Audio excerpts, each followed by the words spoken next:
sorry, we're sitting a little late. Yes. My lords, my lady, I do ask you to make the anonymity order that I mentioned, quite right, that was mentioned earlier. The form of the order that I seek is the one that was made by the court below, which is at MS 108 in the core volume, and it's that no publication or report of these proceedings shall refer to or identify any child by name. I do appreciate that the name of the local authority, the name of the father, are very much in the public domain and would not be caught by this. But the simple point is if someone was to seek to Google the name of the child, they would not find her name, and she therefore receives a certain amount of protection. Well, unfortunately, I didn't have notice of it. I didn't immediately have a copy of it. My lord, so what I suggested it should contain was rather fuller than, in fact, you're asking for. Yes.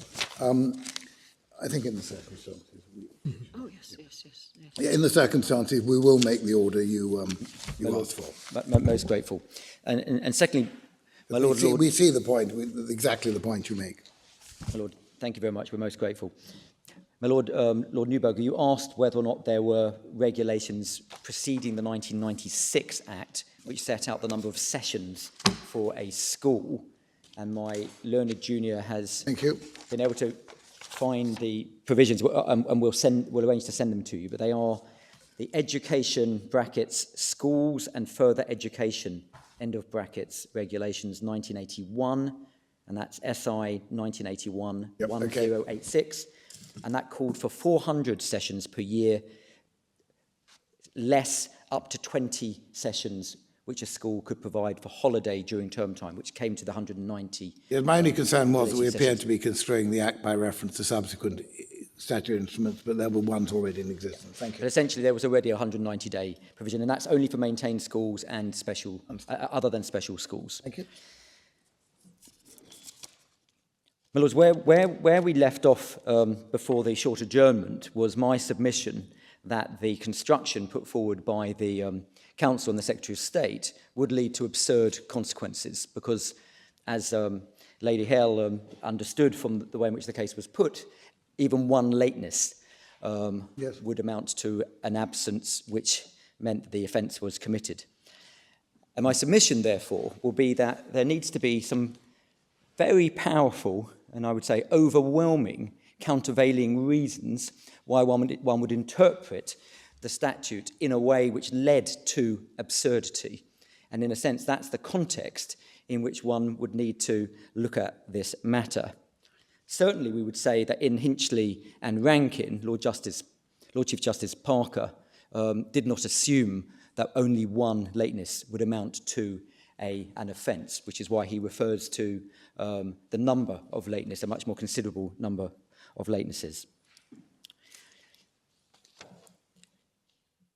I've submitted in my case that, as a matter of common parlance, one would say that a season ticket holder at the Royal Ballet or the Chelsea Football Club would be a regular attender, even if they missed one of the performances, an occasional performance.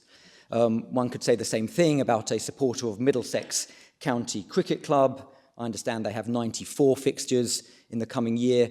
If one, both home and away, if one missed one of those days of action, would one say, as a matter of common parlance, that you had failed to attend regularly? Obviously not. Now, my Lord Mance says, well, what if there was a rule of a club which said you are required to attend on every occasion? If you failed to attend on one occasion, then you would fail to attend in accordance with the rules. But, my Lord, the obvious answer to that point is, well, why didn't Parliament say so when it was setting out the section 444, or the earlier version in the Education Act 1944? If it meant to say that, it had language available to it which could have allowed it to do that.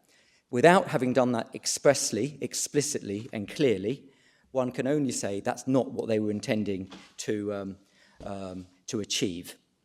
Because the normal, ordinary meaning would be, if you failed to attend on one occasion, let alone failed to be late, or you were late on one occasion, you wouldn't say that that person had failed to attend regularly. We have, as I think you've been referred to, the Oxford English Dictionary that was available before the 1944 Act at tab 69 in volume 3.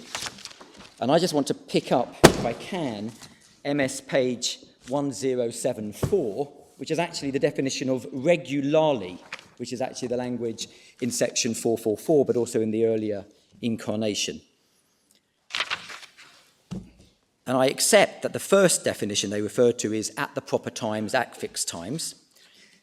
But the actual definition, which my learned friends are calling for, is the second of the definitions at 1074, which is invariably in all cases. And interestingly, we look at what it says in the OED. It's noted OBS, which I understand means obsolete, rare, and then there's a reference to -1 or 1, which my learned junior tells me means the editors could only find one printed source which used that meaning. So the invariably test in all cases is a rare and obsolete interpretation, and we say, of course, Parliament couldn't have been using it in that sense. Then we look at B, under 2, in the usual or customary manner, and that's the interpretation that I am putting forward as to what Parliament intended, that it would be usual. It tends to beg the question, one's redefining and then you're arguing about what the redefinitions mean. As you say, it can be the first one, which would seem to be, on the face of it, well capable of meaning at the proper times, well capable of meaning what the appellants say. Or, I question how helpful this is. Well, my lord, I'm asking you to... We all agree, I think, it's got to be contextual.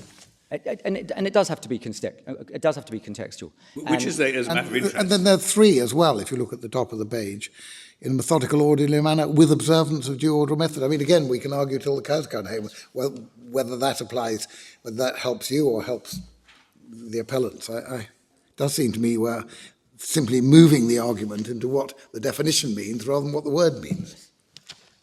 Well, or even worse, which definition to adopt, given that they're all... My lord, as you know, my submission is that the obvious definition is the one that I'm putting forward, and anything else would lead to an absurd result. And I just want to... I think Lord meant... I was making an equally inadmissible point. I was going to ask you which definition of these definitions is actually the one that you adopt? I adopt usually. No, but where is it? B. It's 2B. In the usual or customary manner. So Usual it's customary. customarily or usually. I see. Not 2A. You don't like the one about the crown descending to his wife. I don't like 2A. That's correct. It's enough if you usually go to school. My lord? It's enough if you usually go to school. It's enough if you usually go to school, yes. So more than 50% of the time. Well, you could equally say the usual manner is that you go every day. Exactly. Well, my lady, we would say the usual manner is not that you go every day, although that may be something which... I'm merely illustrating my lord's... I do should be arguing appreciate about that. the use of what is meant by regularly and not what is meant by the definition. I do appreciate that. My lady, the court was referred earlier to the references by a few of the commentators, and you had Harris and so forth. Yes. But I just want to take you to the next page in this particular bundle, which is actually the only commentary. Tab 70. Tab 70. Yes. Page MS 1075. Thank you. And this was an article in Justice of the Peace, which presumably is read by and was understood by the magistrates who actually had to deal with these matters on a day-by-day basis. But what we have there, or by their clerks who are advising them. And what one sees at the bottom of the page on the left-hand side is what is said here by the author. Thirdly, at the risk of stating the obvious, it seems that regular attendance really means frequent attendance. Now, I mean, you can't support that, can you? To say... I frequently go to school. Yes. Well, that would cater about 20% of the time. Well, what I can say is that one is looking at the obvious meaning, and the obvious meaning is not the meaning that's being put forward by my... It means number of times, you say. My lord? You say it means number. It's to do with the number of occasions. It means the number of occasions. When coupled with attendance, it means numbers of occasions that you're there. number of occasions that you're there, and it could, and I say it's Wait a minute, what about the previous paragraph? yes. So that, my lord, is about, and this is what I was going to come to, is about the times as are prescribed by the school, because the ratio of Hinchley is not about days, it's about the times that you need to be at school. It's difficult to see if you have to be there at the times prescribed by the schools, but you don't have to be there on all the days prescribed. There at all. Well, my lord, that is what Hinchley No, but wait a decided. minute, never mind what Hinchley decided. It does seem a bit odd to say you have to be there between 9:30 and 4, but it doesn't matter if you're not there for whole days. Well, because what it means is this is the days. Does it mean that if you're there between 9:45 and 4, you haven't been there at time prescribed by the school, Yes. and therefore that day doesn't count when you're seeing whether you were there frequently? How does it work? My lord, that means that you are late on that occasion. On my interpretation, which will be, it will be a matter of fact in degree for the magistrates whether or not you've regularly attended, the question will be, if you were late on only one occasion, is that an offence? The answer is no. If you're late on a number of occasions, then one moves into the Hinchley and Rankin territory. But what those cases are referring to, or what the commentators are referring to, are the times at which you need to be at school. I understand that, but it still seems to me to be a rather odd fit to say on the one hand you have to be there strictly at the times prescribed by the school, but if you miss whole days, that doesn't really matter. Well- The odd whole days, that doesn't matter. It's an odd sort of juxtaposition of two principles, it seems to me. Well, what Lord Chief Justice Parker was deciding in Hinchley and No, Rankin... never mind what he was deciding. What I'm putting to you is, you are submitting, as I understand it, you have to be there at the hours prescribed by the school, but it doesn't matter if you're not there for the odd day. No, That what- seems, and I'm just saying, I'm sorry, I'm repeating myself, but it seems a slightly odd combination of propositions. What I'm saying is that to be at the school in accordance with the school's rules is at the times that the school sets. If you are late on an occasion, in my submission, that does not amount to failing to attend regularly. If you are late on a series of occasions, that may well be the case. I'm not saying merely because you are late on lots of occasions, you can also be absent on lots of occasions. That's not my proposition. You want to say anything about Spears and Warrington, since it's there in the paragraph above? That's the one where the girl went in trousers, isn't it? Yes. And she was there, all right. No, she wasn't there. She was turned away by the teacher. Well, precisely. But father sent her. He simply sent her improperly clad. Yes, he sent her in circumstances. She didn't appear or attend Yes, regularly. yes. It was held. She didn't attend regularly because she wasn't allowed into the school, so she wasn't actually able to sign up to the attendance register. I see. All right. Thank you. Now, we say that it's the usual or customary manner, and we say that fits comfortably with the statute. Yes. If I take you now to Section 7 of the Education Act. So you wanted to take us to Hinchley and Radcliffe. You're going to do that later, are you? Well, I didn't want to stop. I was going to take you to Hinchley and Rankin earlier when I hadn't understood that my learned friends had accepted that one lateness would amount to one criminal offence. That's fine. And that's why I wanted to take you I just to was it. anxious that we weren't putting you off. Sorry. Thank you. I'm not sure they were accepting that. I think they were arguing that. Make it sound like a concession. It was a positive part of their case. I believe so, yes. So a positive part of their case is that lateness on one occasion amounts to irregular attendance, and therefore it will be a criminal offence. As I understand it. That's the case in which they put, and that's the, as I was going to argue, that is the logical consequence of their argument and their reliance on Hinchley and Rankin. And that's what I've said is absurd. So the question is, what is the interpretation if one doesn't want to achieve an absurd construction? Section 7, which you have at MS 324, Thank you. which is in your authorities bundle 1, behind tab 10, refers to the duty of parents to secure education. And there we see that there is the parent of every child of compulsory school age shall cause him to receive efficient full-time education, suitable, etc., either by regular attendance at school or otherwise. And as we know, full-time attendance is not defined by the statute. However, it is, we submit, to be distinguished from part-time education. You should have in front of you a few more pages which didn't make it into the bundle. There's an index to additional authorities, and it's simply to show you that the reference to part-time education was there in the 1996 Act. The pages 4 and 5 in this additional bundle, if we look at section 2.3, so page 4, my lords and my lady, there's a definition of further education, which means full-time and part-time education. Again, there's no definition of part-time education, but it's clearly they are to be distinguished from one another. We now have in section 2 of the 1996 Act a reference to part-time education.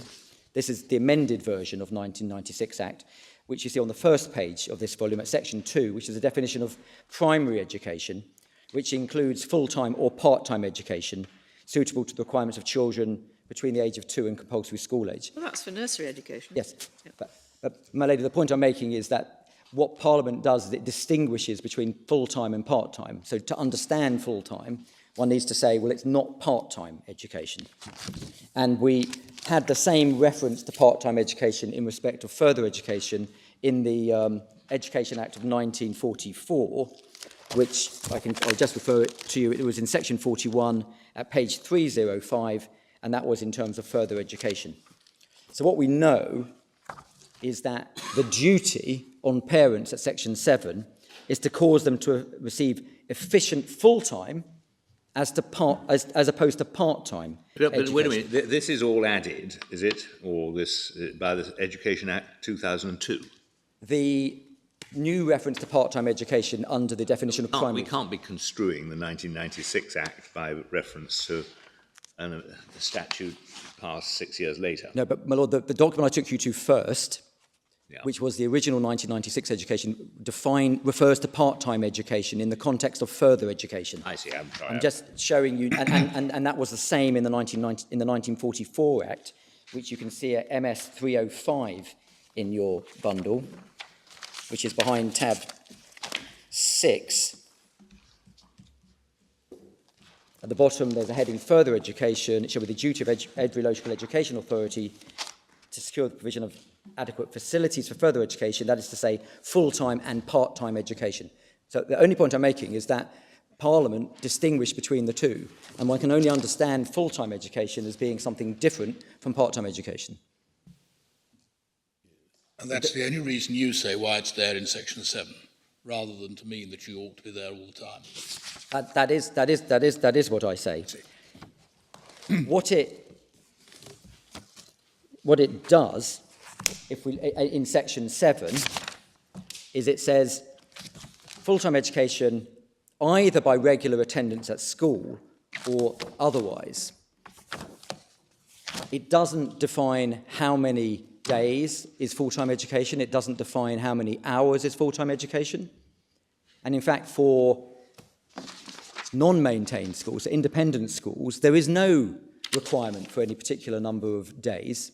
It will all vary and depend on the circumstances. And of course, that would apply also to those who are educated otherwise.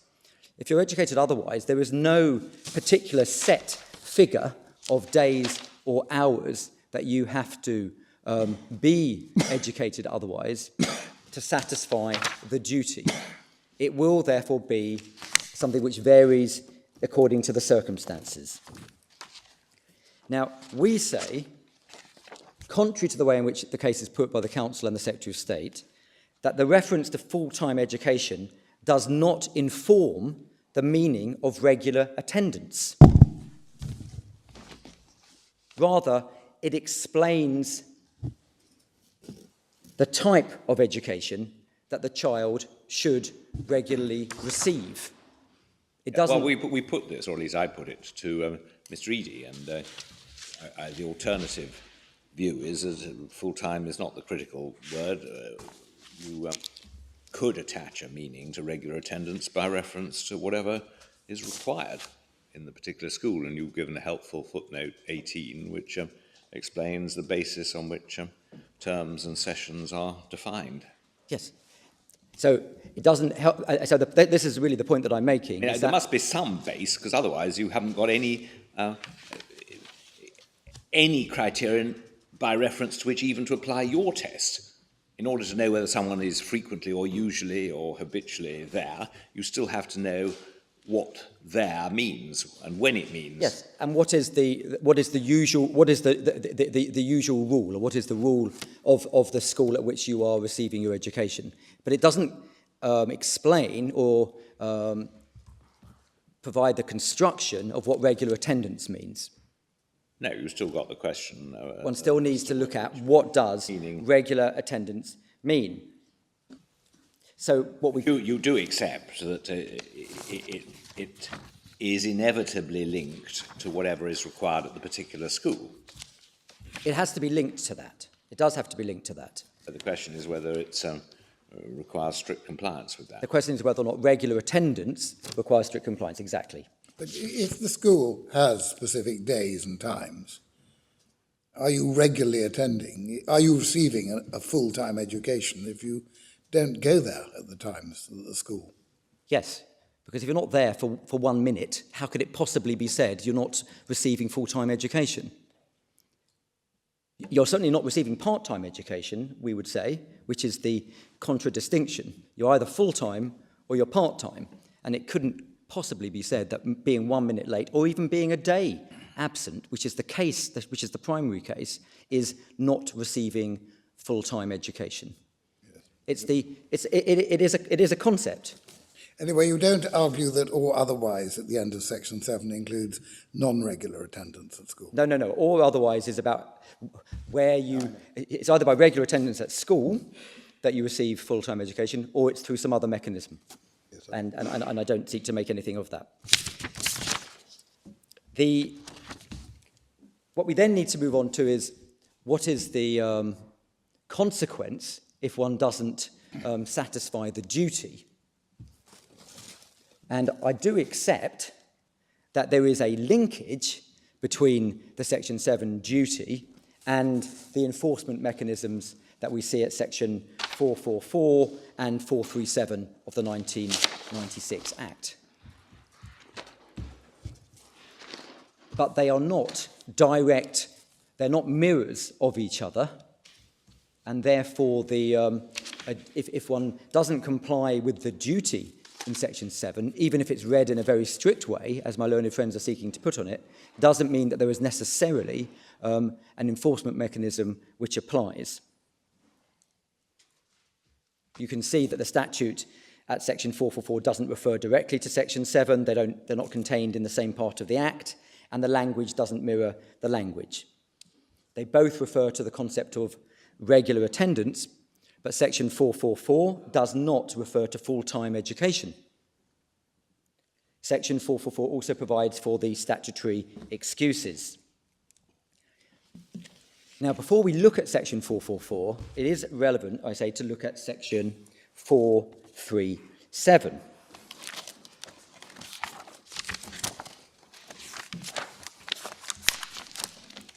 Which, my lords, my lady, you find behind tab 16, behind tab 12 at MS 329. And that's a school attendance order applies not simply to those who are educated otherwise, but it also applies on its face to those who don't regularly attend at school. And that will include the school at which they are registered. That's not the way it's put by my learned friend, Mr. Eadie. Because you can see on its face, if it appears to a local authority that a child of compulsory school age is not receiving suitable education, either by regular attendance at school or otherwise, they shall serve a notice.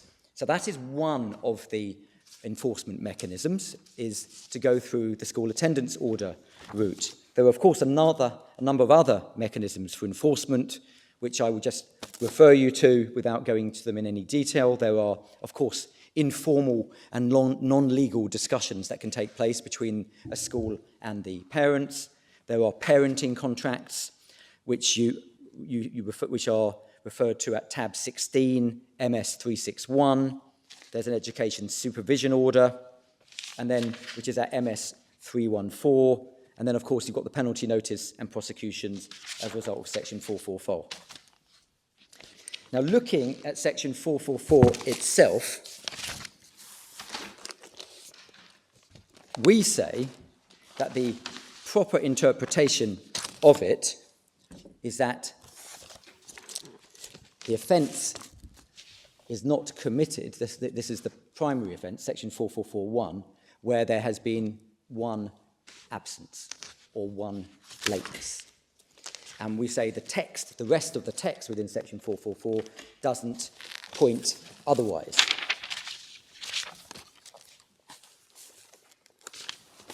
What we know is that where a child, there is no definition there of failing to attend regularly for the purpose of section 4441, save in the situation of a boarder, someone who's at a boarding school, and I'll come back to the language about boarders shortly. But I'm dealing here now just with day pupils. There is no definition of fails to attend regularly at the school. What there is you can't be taken to have failed to attend regularly as a result of matters within 2A or 3. Sickness or unavoidable cause, with leave, or any day set apart for religious observance. And we say, therefore, when one is looking to see whether there's been a failure to attend regularly, those days of absence, which fall within those statutory excuses, are not relevant to the determination. Don't those subsections rather focus on the particular day or the particular time of the absence and suggest that but for the excused cause, there would have been a failure to attend regularly? No, what they do, my lord, is they say that any such day or any such time does not by itself amount to a failure to attend regularly. There has to be something more than that. Yes, well, doesn't that rather suggest that but for the fact that the cause is a permitted one, any such time or any such day would have counted as a failure to attend regularly? When it says the child shall not be taken to have failed to attend regularly if the absence at that time is by reason of sickness or other avoidable cause, or with leave, or on the day in question was one for religious observance. No, my submission is it means that you don't take them into account when you're considering section 4441. It doesn't mean that there would otherwise have been a failure to attend regularly had you not fallen within one of those categories. You say by reason of doesn't imply that that would have been enough on its own. Yes, wouldn't have been enough on its own.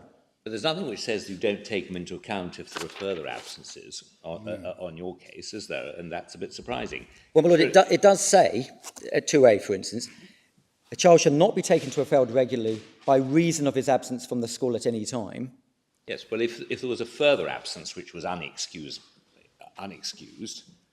what would there be to stop you, on your case, from looking at the whole picture and saying, now this further absence tips the balance? Because my interpretation of 2A is these are absences that just don't get taken into account when one is looking at section 441. Now, I understand that, but this is the point that Mr. Chamberlain made earlier this morning about illness, isn't it? Supposing that in this case the child had not got otherwise a 90% record of attendance, but had a 75% record of attendance because she'd broken her leg and been away for quite some time. Would it make any difference? My lord, in my submission, it wouldn't make any difference to section 4441. No. Because what should be looked at is attendance other than those circumstances in which there is a statutory excuse for non-attendance. In terms of schooling, it's obviously more disastrous if you can add to the unfortunate period of excused absence some further, probably quite substantial absence on your case, 7 days, 14 days. In my submission, that's not the proper interpretation. And if one looks at the way in which the cases have dealt with it, and I'll take you to C. M. Bromley shortly, that's not the way in which they have dealt with it. They ignored the days in which there was a statutory excuse when they considered whether or not there was a failure to attend regularly. Okay. What it may be relevant to is whether or not a school will grant you leave of absence, because they may say, well, you've actually missed a lot of school for a whole variety of reasons. We can't therefore justify granting you leave. But that doesn't mean that you failed to attend regularly if you were then to take 1 day of unauthorised absence. It's not cumulative. The statutory excuses include, as I've just said, with leave. That's what you see at section 4443A. And I referred, I think, before the short adjournment to the fact that the current ruling, the current regulations for leave are that leave is only provided in exceptional circumstances. And I think my Lord Mance asked me where that was, and over the length of adjournment I can show you where that is in your bundle. It's in the same authorities volume. If we look behind, I want to take you to what was the situation, and then I want to take you to what is the current situation. If we look at page 379, which is behind tab 19, these are the regulations in 2006. And if you look at it's the Education Pupil Registration England regulations. If you look at 7.4, save, but my Lord, you have to follow this. Save in exceptional circumstances, a pupil shall not, in pursuance of paragraph 3, which is the granting of leave of absence to go on holiday, be granted more than 10 school days leave of absence in any school year. In other words, in 2006, in fact, until 2010, the rule was you could be granted leave of up to 10 days absence for holidays. After those 10 days had expired, if you'd taken them, you'd need exceptional circumstances. And my learned friend, Mr. Eadie, said, well, this is kind of the statutory deeming of what used to be called the reasonable excuse. What's happened? This is only maintained schools and special schools not maintained. This is only maintained schools. Other schools, there are no regulations at all as to what leave and how much leave they can provide. Yes. If you look, my Lord, at 380, this is this was added in 2013. So it's behind tab 20. Yes. Leave of absence may only be granted, etc. And if you look at 1A, leave of absence shall not be granted unless the proprietor considers that leave of absence should be granted due to the exceptional circumstances relating to that application. How can this affect... Sorry. Yes. So what sort of school does this apply to? This applies to all maintained schools. It says at the foot. Proprietor? My Lord, my lady? Proprietor? That's just the way that they... and they define proprietor elsewhere. And how is proprietor? Well, my lady, if you look at 7.5, it says this regulation applies only in relation to a maintained school and a special school not maintained by local authority. So there will be a proprietor of the non-maintained special school. If one went back to the empowering provision, which I don't think we have in the bundle, but I think it's section 551 of the Education Act, it says the Secretary of State can provide for regulations about leave in respect of maintained schools and non-maintained special schools. How can we use this to construe the 1996 Act? My Lord, I'm going to explain that what we now have is a considerable narrowing of the leave provisions. How does this affect? Well, my Lord, the 1996 Act, when passed, meant X. How can it change its meaning? My Lord, it can't change its meaning. I just want to explain. My learned friend said Yes, I see. That leave was the kind of the statutory deeming, the whole leave provisions was a statutory deeming of reasonable excuse. Now, I don't accept that as a proposition, but even if it's right, what you've now got is a situation where you have to have exceptional circumstances to be granted leave. Why that's important, my lord, is probably a factual point.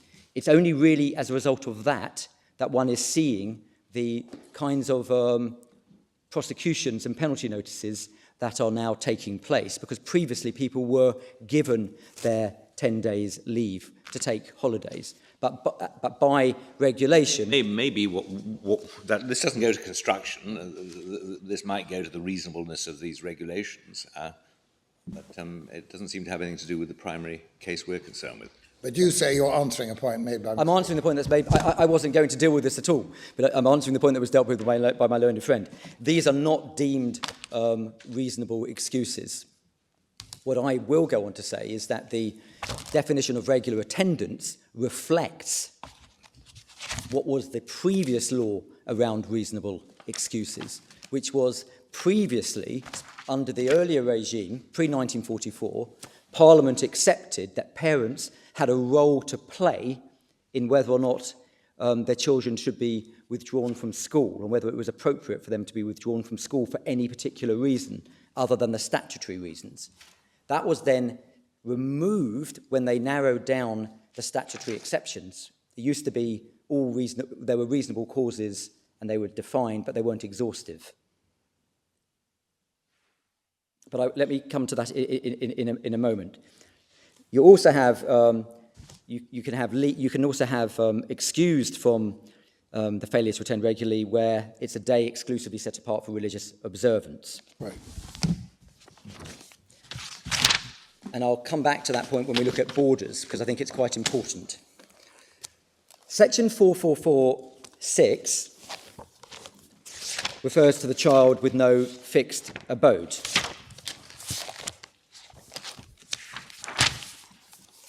So a child who has no fixed abode can't, if we look at MS 338, behind tab 12, Yes. they can't rely on the distance to school provisions. No.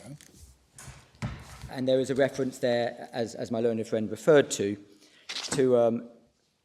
as regularly as the nature of that trade or business permits. Now, we submit that this actually supports our interpretation, because it shows you that what is regularly will be a matter of fact and degree depending on the circumstances. But surely this is completely neutral. I mean, all it's saying is, whoever's right, once you've had your 200 attendances in 12 months, you're okay.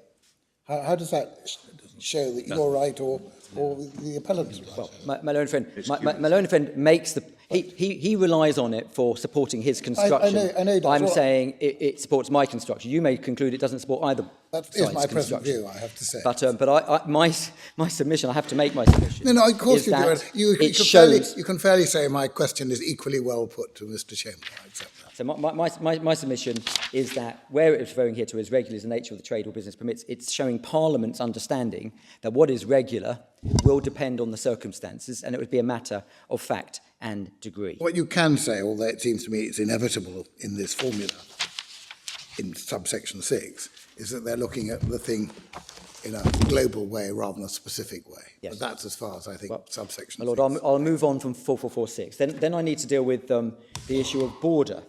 Now, we make the point that the language used here, shall be taken to have failed to attend regularly at the school if he is absent from it without leave, is a definition for section 4441.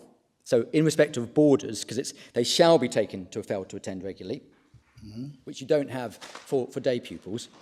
And then it says, without leave during any part of the school term. Now, had Parliament wished to apply the same principle to day pupils, it could easily have said so using that language, and it didn't do so. It could easily have said, at section 4441, in respect of day pupils, or just generally, it could have said, a child of compulsory school age who is a registered pupil at a school fails to attend without leave during any part of the school term. What about Saturdays and Sundays, or days when the school has a holiday?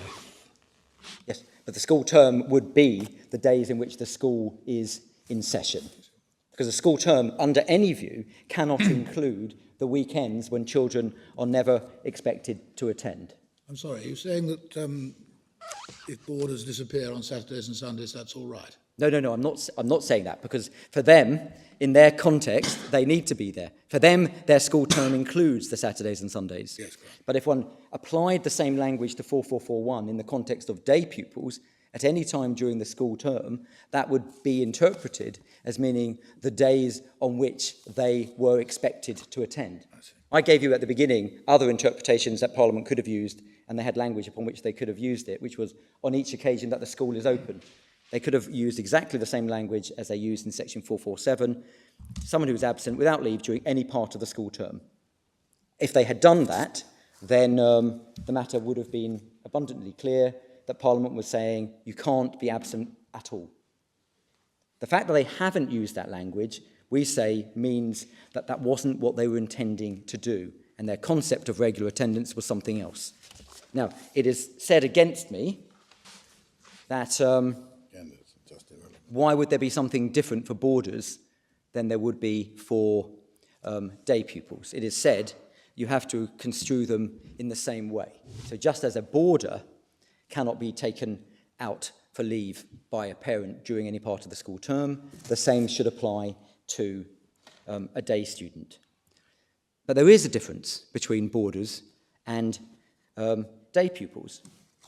My learned friend, Mr. Eady, refers to the fact that boarders, that those who are proprietors of boarding schools, are in loco parentis.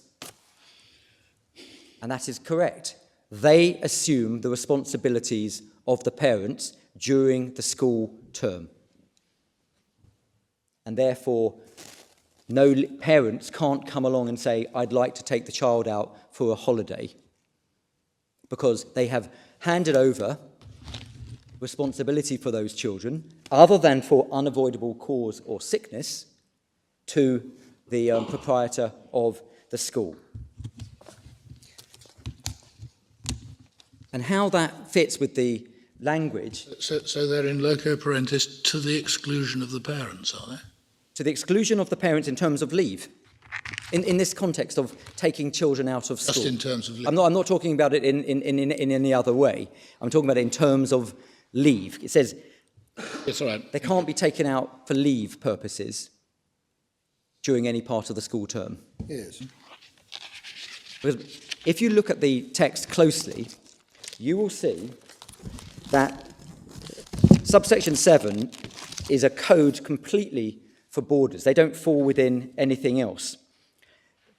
In proceedings for an offence under this section, so the whole section, in respect of a child who is a boarder, the child shall be taken to or failed to attend regularly if he is absent from it without leave, unless the parent proves that at that time the child was prevented from being present by reason of sickness or any unavoidable cause. It doesn't say only.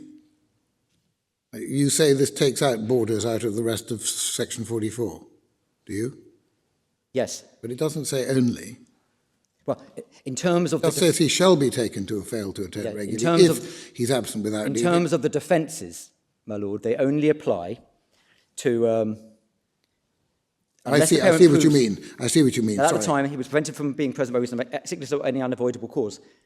What is missing there, which is available to day pupils, is being absent from school on any day exclusively set apart for religious observance. I see what you mean. Why is that?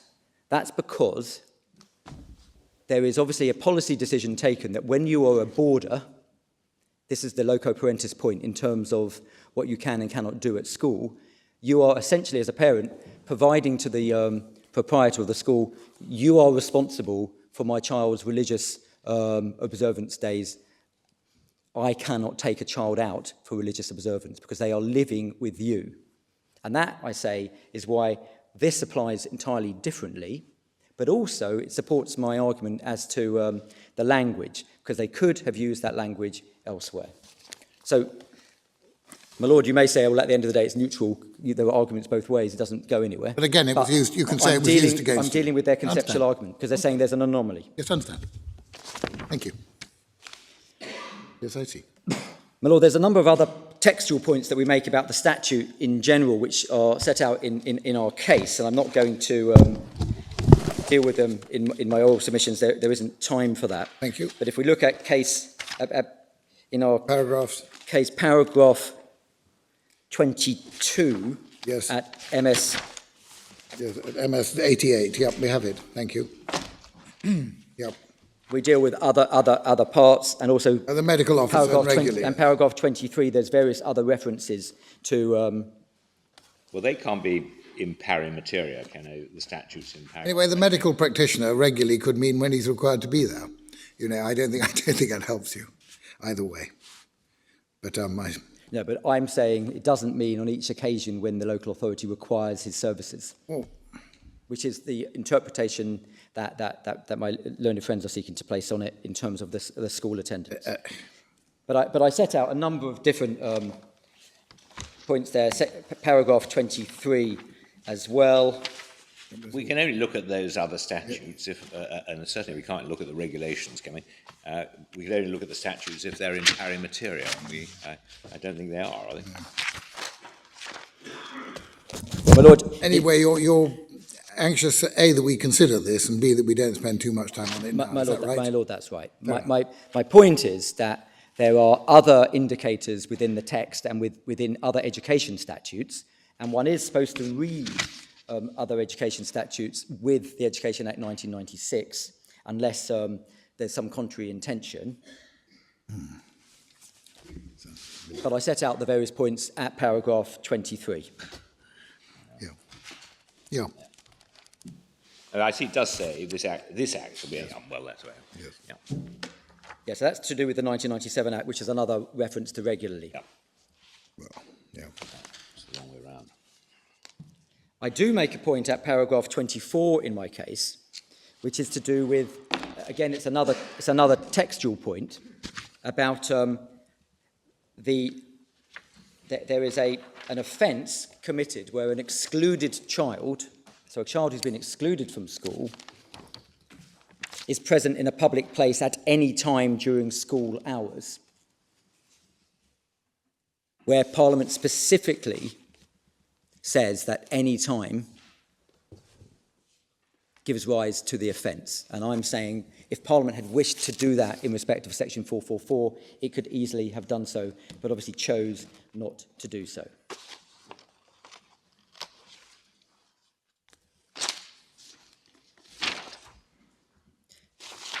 There was a further point, again, it's just a small textual point with respect to the Code of Practice, which you see at MS 973. My learned friend, Mr. Chamberlain, took you to it. It's in Authorities Volume 3. And he took you, or he referred you to page 981. It's behind tab 62. Yes. And this is the Secretary of State's guidance, January 2015. Talks about the local authorities have to establish their own codes of conduct for when they're going to operate the penalty notice regime. And I just wanted to he referred you to this paragraph where it says, the code should set out the criteria that we use to trigger. These could include a number of unauthorised absences. He referred to the bit about one-off instances of irregular attendance. But this suggests that it was not the Secretary of State's view in January 2015 that an individual occasion of unauthorised absence should trigger a penalty notice, because it wasn't even something that should go into the Code of Conduct. And the reason I say that is the point that I made at the outset.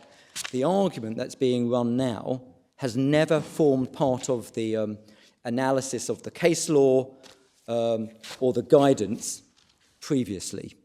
It is, we say, quite a radical interpretation. Otherwise, why would this document have said a number of unauthorised absences? On their case, you can trigger a penalty notice even if there's one unauthorised absence. Now, that's the current legislation. I say that failure to attend regularly does not mean a one-off absence. So if I'm right in respect of that, then obviously the primary case falls away.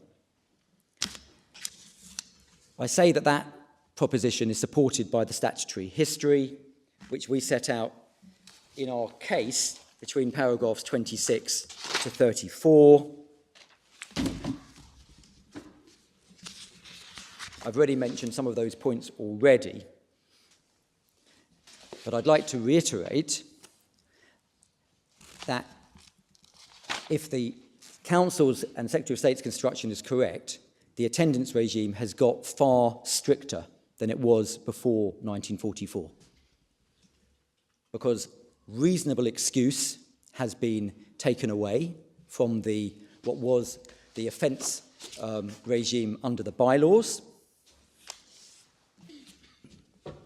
The statutory excuses are the same ones that one had before,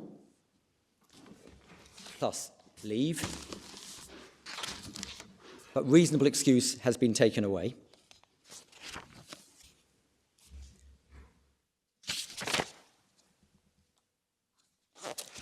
And yet there is nothing in the parliamentary materials that you've seen, including the white paper, that supports the fact that there should be a stricter construction. Similarly, with respect to the school attendance order regime, I showed you the current regime, and it does apply to schools, attendance at schools as well, not just those who are educated otherwise.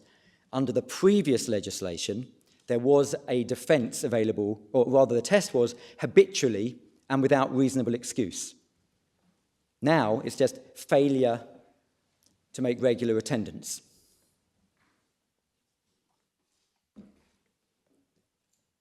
If there is no evidence to support the fact that there was an intention to be stricter, one has to ask, is that an appropriate interpretation? Isn't it a more sensible interpretation to say, well, actually, they were intending there to be broad equivalence between the previous regime and the current regime? Because that's the context. Everyone is accepting that one can interpret the 1944 Act in the context in which it came about. Well, wait a minute. It wasn't a consolidating statute. It was Rab Butler's reforms. It was a new start, wasn't it? Looking at education in some respects, at least, in a different way. Yes, it was a new start, but there's nothing to suggest that the attendance regime was intended to be stricter. There's nothing to suggest that it was intended to be stricter than what there was before. And the entirety of my learned friend's case, and certainly the way it was articulated... Has anyone looked at or tried to trace through the history of, for example, the removal of the reasonable excuse? So that presumably must have been a deliberate decision to tighten up there. If we had been able to find any reference to it, my lord, on either side, it would have been before you. And all that we know is that in the case of Spears and Warrington, thank you, they refer to the fact that the removal of reasonable excuse must have been a deliberate matter. But they don't say that was because it was intended to be stricter. And my point is, it could quite easily have been that they wanted the matter to be the same. I'm not saying it should have been watered down, which is the way my argument is being characterised, but it should have been the same. And therefore, when one is looking at, well, you've removed reasonable excuse, is there, in a sense, a compensating factor? And the compensating factor will be regular attendance. They're not exactly the same, but I'm talking about a broad equivalence. Because whereas previously a parent could take their child out if they had a reasonable excuse, therefore recognising that parents had a role to play in the education of their children, and perhaps what we would now call Article 8 points, which is there might be family life circumstances where it's important for the family that a child is taken out of school. There may be personal events that they need to attend to enhance what their parent thinks is their education. If that's been removed, there's no reason why, but it could be compensated for in terms of interpretation by my suggested meaning of regular attendance, which is that one occasion of absence cannot mean that you've committed a criminal offence. We also say that the case law under the 1944 Act supports our proposition. We set that out, my lords and my lady, at paragraph 27 and 28 in our case at MS 91, which is where we refer to the two cases of Lord Chief Justice Parker, the Hinchley and Rankin case in Crump and Gilmore. And we say that reading both of those cases, it is clear that the Lord Chief Justice acted on the assumption that either being late on one occasion or being absent on one occasion could not give rise to the criminal offence. It is the clear understanding of the Lord Chief Justice there. Otherwise, he would have said, during the course of his analysis, any occasion is a criminal offence. Any lateness is a criminal offence, rather than dealing with, well, this number of latenesses might be, or I direct that it is. He wouldn't have had to say that. He would have simply have said, one lateness, one occasion is a criminal offence. That was the understanding, we say, of the judges who were dealing with this matter under the 1944 Act, and applying the principle in Cusack-Smith, which we referred to at paragraph 28, its authorities, tab 34. It is to be presumed that Parliament intended the words to continue have the meaning as understood by the Lord Chief Justice. There was a settled understanding of what the statute meant. I go on to say there was a settled understanding of what the statute meant after 1996. It's only now that a new and radical interpretation is being put forward.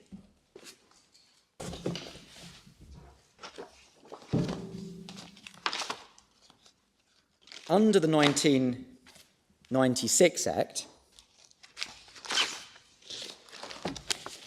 we have the case of Bromley, which you've been referred to, and I set out at paragraphs 35 to 38 of my case, and that's where the test of fact and degree is referred to expressly. And that is picked up by the divisional court in our case, and we can see that in the core bundle at MS 110 is where the divisional court's decision starts, but I can just pick it up at paragraph 16,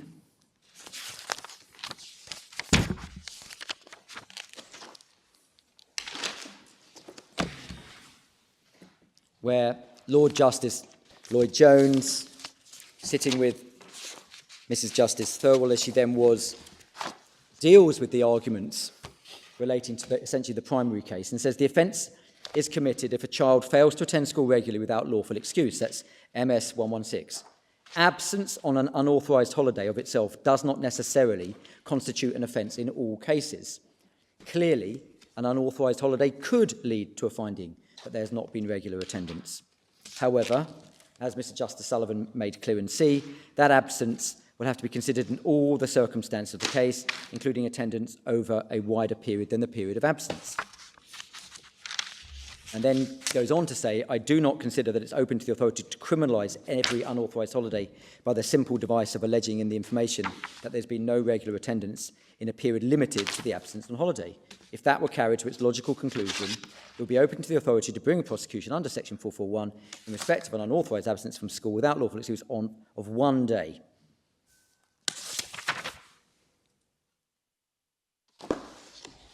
As at in the bottom some of the page, as in some of the pre-1944 cases. Under the bylaws, where there was a reasonable excuse test. So and presumably reasonable excuse was not met. But we actually don't have an analogous case from the bylaws where there was a family holiday of these circumstances.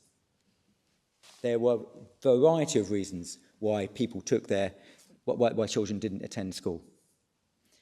But at the bottom of the page, there's reference to the decision in C. Of course, Lord Justice Lloyd Jones says the decision in C is not strictly binding on this court, but it's persuasive authority, and in any case, in my view, it's correct.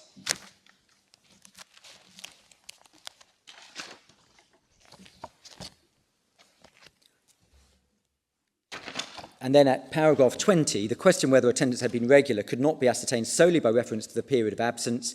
It was necessary to have regard to the period of absence in a wider context of attendance.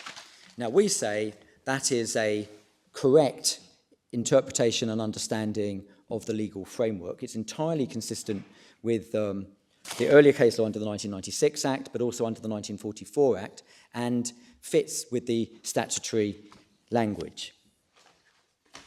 Now, I've said at the outset this afternoon that the interpretation put forward by the Secretary of State and the Council would lead to an absurd conclusion, that there's an offence committed even if one is late for one day, but certainly if one is absent for one day.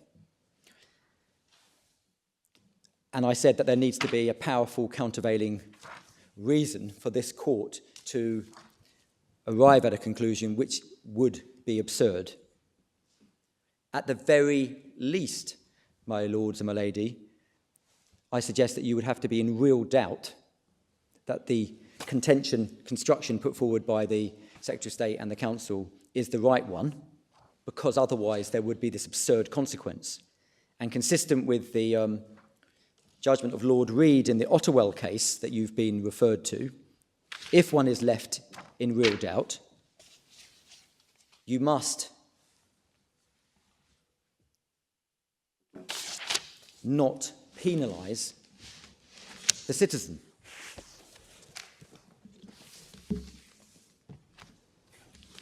Yep. Where there is a reasonable interpretation of a statutory provision which will avoid a penalty, and you're in real doubt that the interpretation that is being put forward which would lead to penalisation, then you need to find in favour of the contrary construction. So we say it is absurd, the construction that they put forward, and to avoid it, one needs to avoid penalising, and I've talked about the millions of people who would otherwise be penalised. Now, the Council and the Secretary of State raise a number of points to challenge our interpretation, and I appreciate that members of the court have raised questions about that. And one of the points that your lordships and your ladyships have been concerned about is the principle of legal certainty. How can the proposition that we're putting forward enable the citizen to have some certainty as to what will happen to them if they take their child out of school for any particular occasion, any particular day, and so forth? Firstly, I try to remind you that the principle of legal certainty is there to protect the citizen in how you interpret statutes. But secondly, the principle of certainty, and of course I accept that the proposition put forward by the Council would lead to a certain result, because everyone would know that any lateness will be a criminal offence and every absence will be a criminal offence. But I submit that but certainty can't trump absurdity, as in you can't have something which is certain to avoid a problem and then create absurdity. It would have to be the other way around. If that construction is absurd, then... Why is it absurd? Why is it absurd that you should have a rule that children should... that you should enforce a rule, not only have a rule, you can have a rule on your case, but you can't enforce it? Well, that seems a bit absurd. Why is it absurd to require children to attend when they haven't got an excuse or got leave? My Lord, it's absurd to think that if you're late by 1 minute, that you're not receiving full-time education on whatever view you have. and it's absurd to say that you failed to attend regularly by missing school by 1 minute, let alone by 1 day. It's presumably very unlikely that a child who's 1 minute late, unless it happens every day and infuriates those who are conducting whatever the opening event is, it's absurd to think that there's going to be any consequence, isn't it? And if there were a consequence, the very worst that could happen would be presumably a penalty notice. But it seems to test propositions by reference to far-flung possibilities, or at least possibilities of enforcement, which seem to me far-flung, doesn't really meet the problem, does it? But, my Lord, you would be accepting, my Lord, that Parliament had stated and had intended that 1 minute late was a criminal offence, that they've drafted the legislation in a way which means, on its face, that 1 minute's absence, let alone a day's absence, but 1 minute's absence is a criminal offence. 1 minute's absence without leave or without statutory excuse. Yes, of course. Without Yes, leave well, or statutory those excuse. are big exceptions. That sort of argument can be run in all sorts of contexts. So if you exceed the speed limit Yes. by 1/100th of a mile an hour, you're still exceeding the speed limit. Yes. And you're not going to be prosecuted in the real world, but an offence is committed. But we're dealing here with the context of parents and their children. This is a strict essentially it's a strict liability offence. This one. We're not looking at section 4441A. And my learned friend referred you to the judgment in Barnfather, the speech, Lord Justice the Morris speech of, Kay. of Mr. Justice Morris Casey then was, but he didn't take you to actually the opposite speech in the same case of Mr. Justice Elias as he then was, which I will take you to now if I can find my my reference for it. It's at tab 39. Yes. And I want to take you, if I can, to MS 624.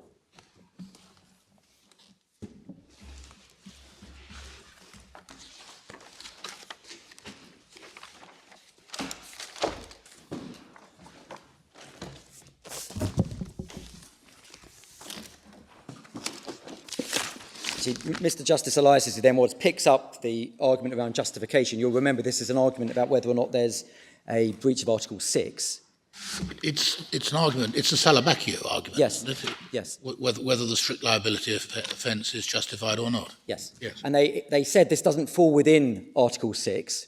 However, they went on to consider justification. And you were taken to Yes, Lord Justice, and Miss Justice Morris Kay. his answer. But actually, Mr. Justice Elias, I think, says the complete opposite.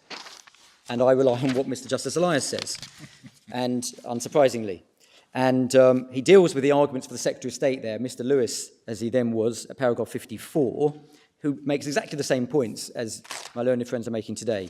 He says, he referred to various features of the legislation which he submitted demonstrates that prosecutions are carefully controlled, etc. Talks about the guidance. But and all the points that are made by my learned friend, Mr. Chamberlain. Paragraph 57, it is said, I recognise that the penalties are small, being only a fine. That's the penalty notice. And that is a factor which can be properly considered when determining whether an offence of strict liability is justified. However, in my opinion, there is nonetheless a real stigma attached to being found guilty of a criminal offence of this nature. It suggests either an indifference to one's children or incompetence at parenting, which in the case of the blameless parent will be unwarranted. So what's being said is that there is a stigma attached as a result of the way in which the claimants, so the council, is seeking to interpret the statute. We're dealing here with a case of holiday absence, where obviously the parent knows what's happening, but there can be many situations where their parent is entirely blameless as to whether or not their child arrives late to school, whether by 1 minute or longer. And the question is, but a stigma is attached to them because the statute here says you've committed an offence.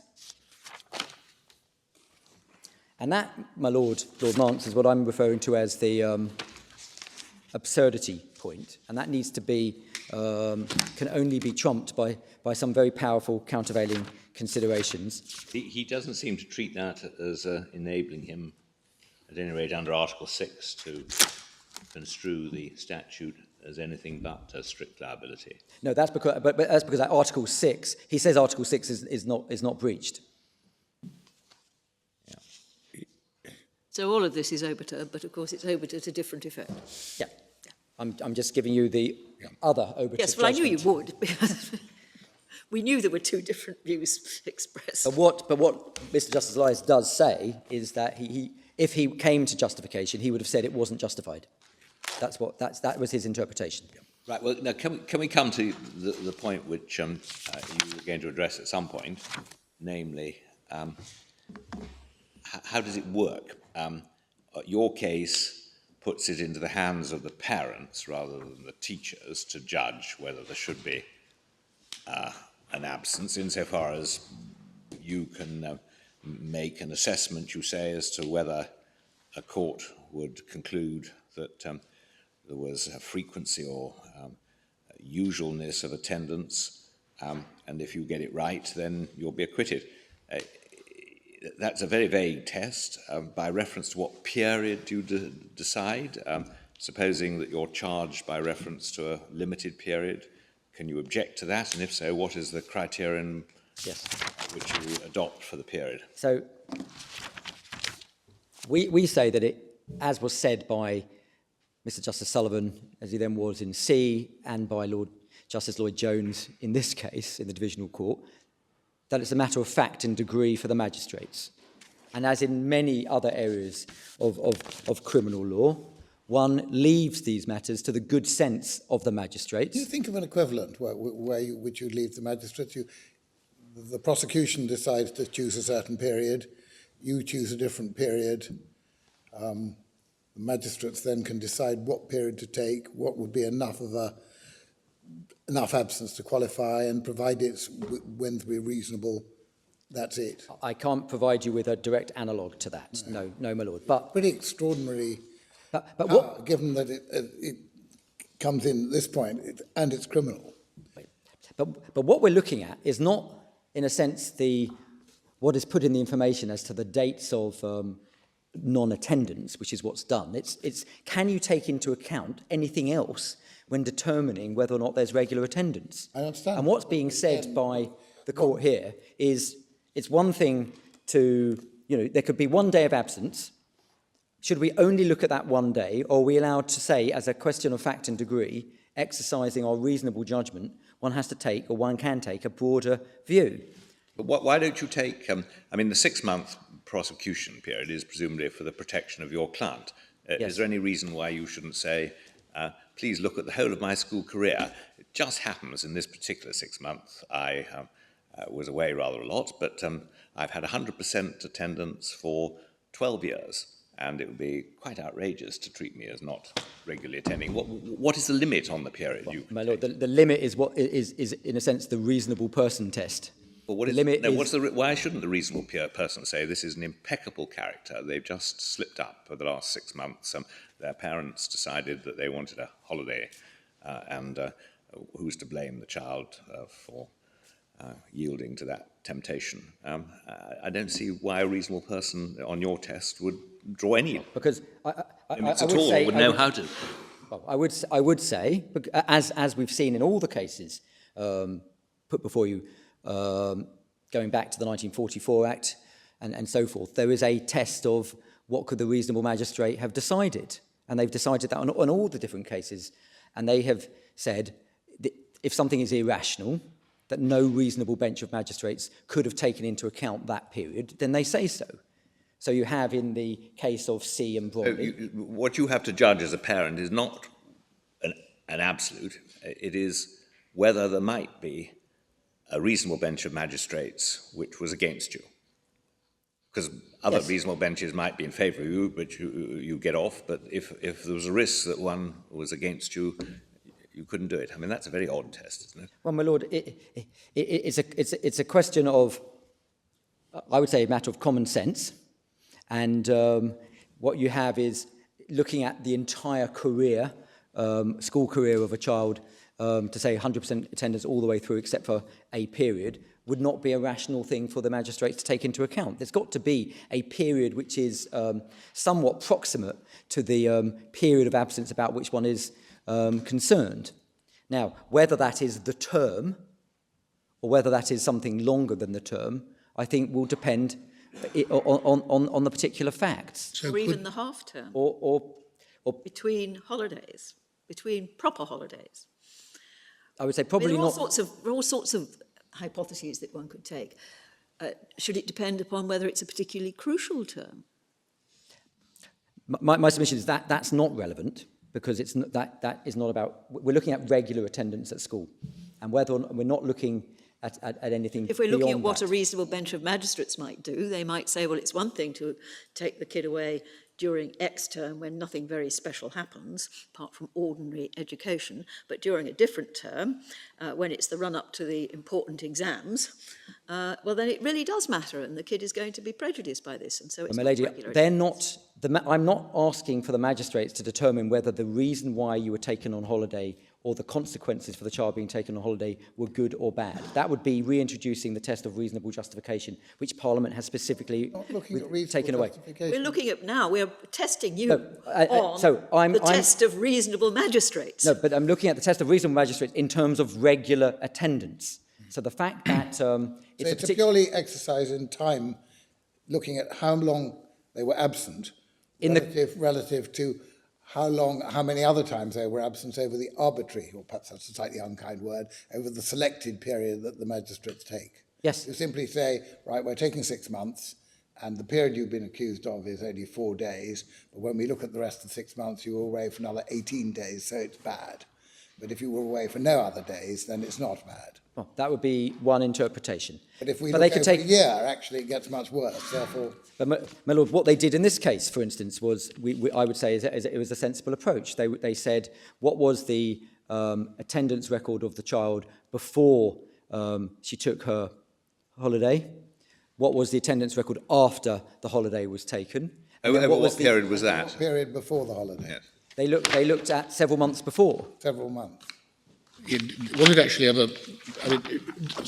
It follows, does it, from what you're saying, Mr Sheldon, that two different benches of magistrates, these in the Isle of Wight and another one in, shall we say, Blackburn, faced with identical facts, could choose to compare the absence with a different period of the attendance record over a different period? I accept that that's right. And then the question would... You say there's nothing wrong with There's nothing that. wrong with that, as long as if it went on appeal, if a court said, if the divisional court said that's the wrong interpretation, or that you've gone far too wide. If you've done the Lord Mance example and you've gone back several years. Yeah. But I mean, the magistrate's decisions are going to be controlled by the supervisory jurisdiction of the higher courts, as has been done already. But the supervisory jurisdiction on your case is based on Wednesbury unreasonableness, which allows 2, 3, 4 different benches of magistrates to reach different conclusions on identical facts. Yes, and that's what's happened so far on all kinds of cases. There are actually 2 points at which 2 perfectly reasonable benches in Blackburn and Cowes could differ, aren't there? Yes. One is the selection of the comparison period, and the other is when you even assume you take the same comparison period, whether the percentage is good enough. Yes. Okay. And whether the percentage is good enough may depend, for instance, on what the school says is satisfactory attendance. There could be that could be relevant, Why has that got anything to do with it? because it's part of I would say it's one part of the factual matrix. No. Why has what the school requires got anything to do No, with it? what the school is saying, this is what we think. If the school says this is satisfactory attendance, Yes. then that would be relevant. Supposing the school says nothing less than 95% is satisfactory, unless you've got a good excuse. Then that is something which the magistrates can take into account. Which is getting, and if they say 100%, then you're back to as required, aren't you? Well, no, it's something they take into account, my lord. It doesn't mean that they are bound by that. I see. All right. It's something to be taken into account. I'm saying it shouldn't be excluded. Right. The alternative,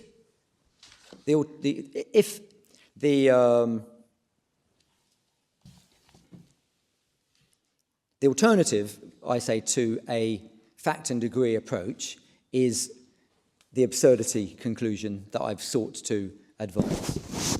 And it shouldn't, I say, be for the court, if it considers that this is an absurd outcome, to rule that is the proper construction. The court may well say this is a matter which Parliament needs to consider, and if Parliament wants to pass legislation which confines or explains to magistrates what the principles are that they should apply, well, that's a matter for Parliament to do. But we're faced with one construction which leads to a particular consequence, and another construction where you're leaving it to in a sense, the good sense of the magistrates. You say there's nothing that a sensible bench of magistrates could do about it if a local authority chose to issue a penalty notice for a 5-minute lateness, and the parent stood on his dignity and refused to pay it and was then prosecuted? They couldn't stop the prosecution. No, they could.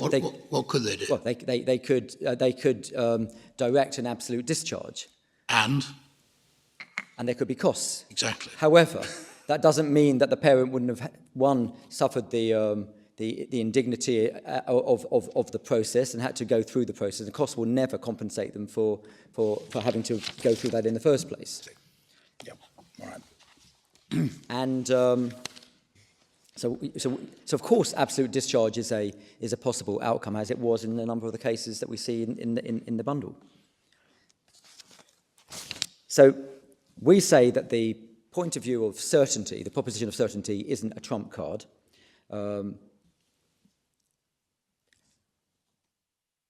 Secondly, we say, and I've dealt with fact and degree, there's also an argument by the Secretary of State in particular, but also by the Isle of Wight about educational attainment and the damage that is done in terms of absence. But there is no reference to that in the parliamentary materials that led to the 1944 Act. And in any event, that can't dictate the way in which one reads the legislation. And contrary to that, there may well be, and you may consider, that there are educational reasons to justify an absence. There may be an educational event, or there may be a family event, which will be incredibly educational. And what do? You compare that with what the child has missed in that particular day. We say these aren't matters for the court to be considering. They're not matters for the magistrates' courts to be considering. If Parliament wishes to have them taken into account, then it can say so. How do you feed in, as a matter of interest, the 6 months, there apparently is a 6 month time limit for prosecutions? I mean, let us suppose that, as in the present case, the statistics are done by reference to the school year. Was that legitimate? So the absence was in April, the school year starts on the 1st of September. Was it legitimate to go back further than 6 months? Well, Lord, it's 6 months from the date that the offence is committed. So there could be... Yes, but I mean, supposing there had been an absence for the first week of September, would it have been legitimate to take that into account when considering an absence in the next April or not? Well, when one is looking at regular attendance, on my interpretation, one does take into account, there can be a series of days that one can take into account, but it may have only been when you get to the 10th day or 5th day or whatever day one is going to have, where the crime is actually committed, the offence is actually committed. And it's 6 months from then. 6 months is only to prevent an offence being alleged against somebody too long after he's committed it. Exactly. Yes. Even so it doesn't really matter. So you can take it into account, yes. Can be taken into account. Of course, there was an earlier unauthorised absence in this case, was there not? There was. February. Yes. Probably not relevant at all, but I noticed in the case stated, paragraph 19,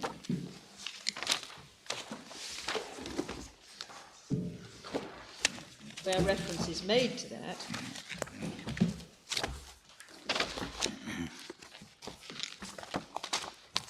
that the mother had taken the child on an unauthorised holiday, and it says the mother had been penalised. So was the mother penalised for the February holiday? Apparently she received a penalty notice. She received a penalty notice and Yes. presumably paid it. I presume so. I don't know. Is that right? Yes, she did. pay. Presumably on your case, that was completely, completely irregular. wrong. Particularly as up to that stage. On my case, 100% attendance well, rate. on my primary case, yes, because an unauthorised absence per se is not, or even if it was for a day or a few days, doesn't actually amount to a criminal offence. Well, might it do if there was another unauthorised absence, as here, within 6 Again, months? it would be a question of looking at all the circumstances. But I know the question is, can something which by itself would not be legitimate become penal by reference to another unauthorised absence, as here, within the 6 month period? Yeah. It could do. Potentially it could do, depending on what the attendance record was. But on the facts of this particular case, and I'll come on to that because I need to deal with the secondary case, the court looked at the overall attendance record and says, well, that was sufficient to be not to be a failure to attend regularly. Yeah, okay. In fact, because it was the mother, the court ignored the February holiday, didn't they? Well, they were saying that they're not blaming the father for it, but it didn't mean it didn't go into the... No, it's an absolute offence, so he could equally have been blamed for it. I think the child was living with the mother, and therefore... Both got parental responsibility. The definition of parent Share seems it. to include both natural parents. We're probably entitled to say that they didn't ignore it because they looked at the 90, They did. whatever percent it was, record, Yes. which in turn had been arrived at after allowing for after counting as absences the holiday with mum. That's what paragraph 21 says. Okay. So, my lords, my lady, those are my submissions on the primary case. Dealing with the secondary case, we say that there is no permission granted to deal with it, and it would be improper for the court to take it into account. Subject at to this that stage. point, does it in any way place you in an unfair difficulty, or are you able to deal with it? Well, my lord, I am able to deal with it. The point that I make is you were here to deal with an issue of general public importance. That is not an issue of general public importance, we say. And secondly, it gives rise to further potential criminal consequences for my client, because if he wins on the first point, but then is subject to the second point, then that brings back the criminal consequences in circumstances where the appellant hasn't said that it won't seek to prosecute, but leave it in the good hands of this tribunal. I think we'll consider the point and, as it were, de bene esse, to use that My lord. rather impenetrable expression. Then we'll my see lord, where we go. But I understand your objection. My lord, our basic point is that once one gets into de minimis, which is really what's being suggested, what's the difference between that and fact and degree, which is the test that the court below and the court in the C case have applied, that they take into account what is the record, what is the period of absence, and then they weigh up and they compute the outcome as a result of that. Otherwise, how do you test de minimis? The question that they ask is, are you allowed to take into account periods outside of the information period? And I say, for reasons I've already given, of course you can. Otherwise, you're back to the situation where there could be a one-day absence, which is what the information requires, or even a two-day absence, which is what they could set out in the information, and that would be wrong to look at when the child had a very strong, high, 100% perhaps, attendance record in the period outside of it. And then looking at the facts of this particular case, we say that it can't be said that no reasonable bench of magistrates could have reached the conclusion that it did. They were right to find that there was no case to answer, where they found that there was an attendance record of 95% before the holiday and 90.3% afterwards. That was within the kind of range that the school itself described as satisfactory attendance. And we say that the child hadn't, and it was reasonable for the magistrates to conclude that the child hadn't failed to attend regularly when she'd attended so usually, so frequently, so normally during that period. My learned friend says, well, this is exactly the same as the Bromley facts, where the divisional court said no rational bench could arrive at the same conclusion. But they haven't read all of Bromley, I suggest, and I'd just like to take you to that.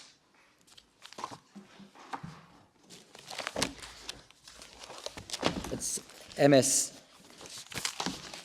723. It's tab 45 in your volume 2.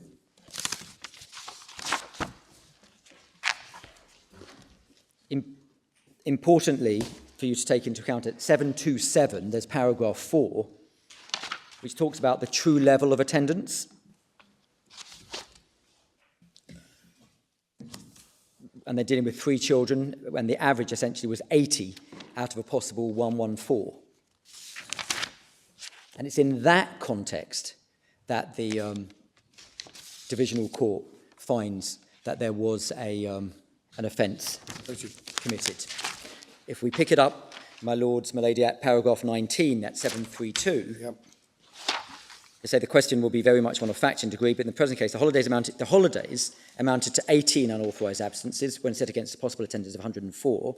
And then at 20, 14. if one sets these absences for which the magistrates found there were good, it's those absences for which there were good and cogent explanations to one side, and adopts that it must be presumed they did the evidence as to the true level of attendance, the 3 children attended school for an average of 80 attendances, 79, 80 and 81. And then it was going on against this background, attending for the equivalent of 40 days, etc. So they looked at the holiday absences in the context of other unauthorised absences. Yes. And it was in those circumstances they said no rational bench could conclude. That is very different from our case. Yes, the holiday absence dates might be seen to be broadly similar, but not the wider context. So I suggest that in Bromley, if they had the same facts as we had here, they would have upheld the decision of the justices. Understand. And I invite you too. Yep.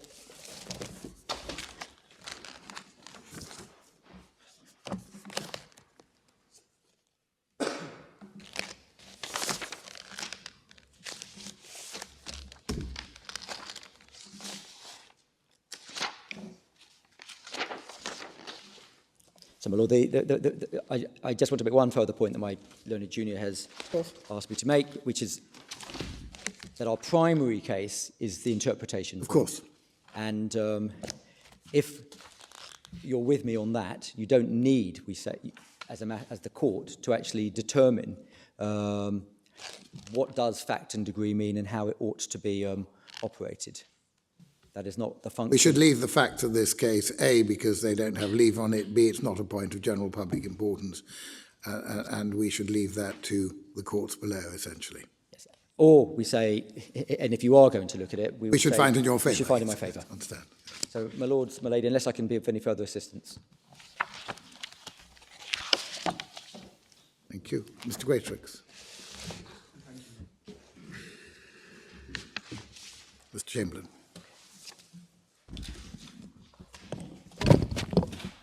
Lords and Lady, it was said against us on a number of occasions that the construction for which we contend is an absurd one.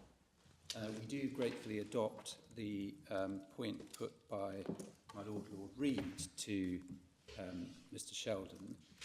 It is not absurd to say that you are guilty of speeding if you travel for a short period at 71 miles per hour. What is very difficult is to adopt my learned friend's construction, on which you never know what the speed limit actually is. The next point that was made was that concerned the words full-time in section 7. Now, my learned friend accepted at one point in his submissions that there is a linkage between section 7, the duty that is to cause one's child to receive efficient full-time education, and section 444 of the 1996 Act, but made the submission then that the two provisions do not exactly mirror each other. So, he said, if you don't comply with the duty in Section 7, that doesn't necessarily mean that you have committed the offence. Well, we do say that that cannot follow, because when one looks at the words in Section 7, exactly the same concept, regular attendance, is used in Section 7 as in Section 444. Now, full-time, we accept, of course, is not defined in the Act, but it doesn't need to be. It means what it says. It means all the time. And drawing, as my learned friend did, a contrast between full-time and part-time only serves to emphasise, rather than undermine, the point. Full-time means, or part-time means anything less than full-time, and full-time means the whole of the time. But we also endorse, with respect, the point made by my Lord Mance, which is that even if it hadn't said full-time, we would still be urging the construction that we do. We don't need the words full-time because the words regular attendance in context mean attendance at such times as are required by the school, or, to use my Lady Hale's formulation, in accordance with the school rules. The second point that my learned friend made on this question of regular attendance was by reference to Section 437 of the Act. And just ask your lordships and your ladyship to turn up Section 437. There were some questions that were directed at me during my earlier submissions on this, and my learned friend also denied them. So this is the section of the Act that deals with school attendance orders. I just want to make clear, though, in relation to this section, Yes. that it is a section which is dealing with the case of a child who is not registered as a pupil at a school. And one can see that by looking at 4373. So the various conditions for the making of an order are set out in 4373, but the order is an order referred to in this Act as a school attendance order in such form as may be prescribed, requiring him, the parent, to cause the child to become a registered pupil at a school named in the order. So one cannot do anything under this section, would make no sense at all to do anything under this section in respect of a child who is already a registered pupil at a school. Where you have a child who is already a registered pupil at a school, the proper enforcement provision is either or both of the following two routes. One, penalty notice or prosecution under Section 444, or two, an education supervision order under the Children Act, which of course gives rise to no criminal consequences at all. So those are the two routes that you can use where someone who is a registered pupil at a school is failing to attend regularly, whatever regularly means. Yep. Third point, Section 4446, and the words "as regularly as the nature of the trade or business permits." We do say in relation to that, Pace, my Lord Newberger, saying that the point was neutral as between the two competing constructions, that in fact it does support our construction because it is an example of the language that Parliament uses when it wishes to qualify the concept of regularly. My Lord Hughes asked me in the course of argument whether I was saying that regularly in 446 meant something different from regularly in 446, 4441. And we say it means exactly the same in both. The difference is that in 441 it appears in unqualified form, and in 446 it appears in expressly qualified form. So we do say, with respect, that the point is not neutral, but supportive of our construction. The next point related to 4447, and my learned friend said that that provision was a definition, and a definition specifically applicable only to the case of a boarder. Well, we accept that up to a point, but we also would respectfully adopt the point that my Lord Reid put, which is this. When my learned friend says, well, why wasn't the same formulation during any part of the school term used in respect of day pupils? The answer is, with respect, obvious. It would not be appropriate to use it in respect of day pupils because day pupils are not required to be present at school during the whole of the school term. They are not, for example, required to be present in the evenings or at weekends. Boarders are. And so when my learned friend says that the difference between a boarder and a day pupil is that in respect of a boarder, the school is in loco parentis, of course, he's right up to a point. But that is why, of course, the school is also in loco parentis in the case of a day school, but only during the times when the child is required to attend. So all that Section 447 is doing is it's drawing a distinction between the times when a boarder is required to attend, brackets, all times during the school term, and the times when a day pupil is required to attend, which are whatever times are specified by the person whose job it is to specify times. Now, on that question, whose job or how are the times specified? And that was a question specifically asked by my Lord Mance during Mr. Eadie's submissions.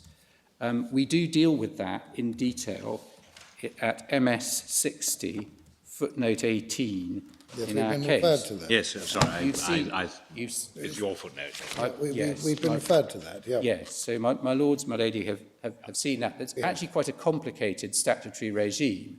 And the regime effectively is this, that in some schools and at some times, the body responsible for specifying times has been the local authority, and at other times, in respect of other kinds of schools, it's the governing body.